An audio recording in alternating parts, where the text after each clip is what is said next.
What if I told you that one man controlled the New York waterfront with an iron fist?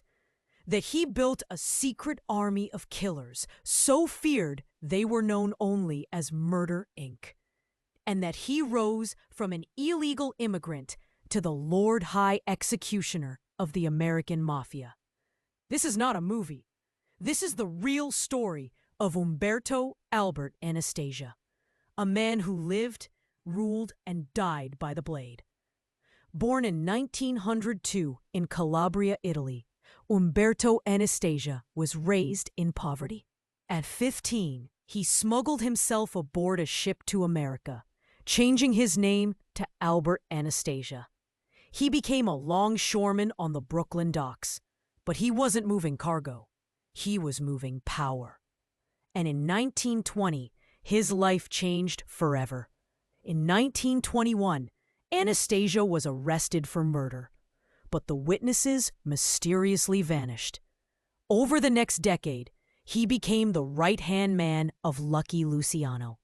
Then came his greatest creation, Murder, Inc., a secret mafia enforcement squad that handled problems with extreme prejudice. With Murder, doing the dirty work, Anastasia turned his attention to the docks.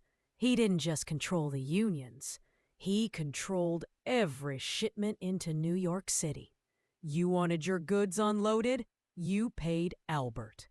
If you didn't, you disappeared. He became known as the Earthquake because when he struck, the ground shook. Anastasia was ruthless, yes, but also deeply paranoid.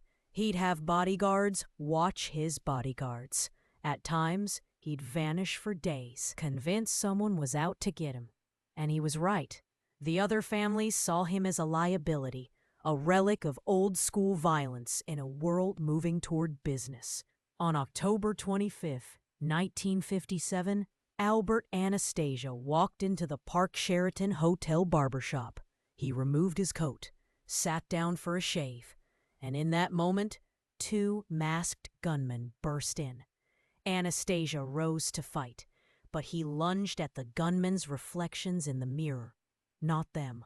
In seconds, the Lord High Executioner was executed. His death shocked the underworld, but it wasn't random. Carlo Gambino, his own underboss, had orchestrated the hit and inherited his empire. It was the ultimate betrayal, a silent coup. And the family he left behind? You know it today as the Gambino crime family, the most powerful mafia family in American history. From stowaway to king of killers to a bloody end in a barber's chair, Albert Anastasia's life is a story of violence, betrayal, and ultimate downfall. But the real question is, was he a victim of his own brutality or just one more pawn in the mafia's deadly game? Subscribe for more insane true crime stories, and remember, power never comes free.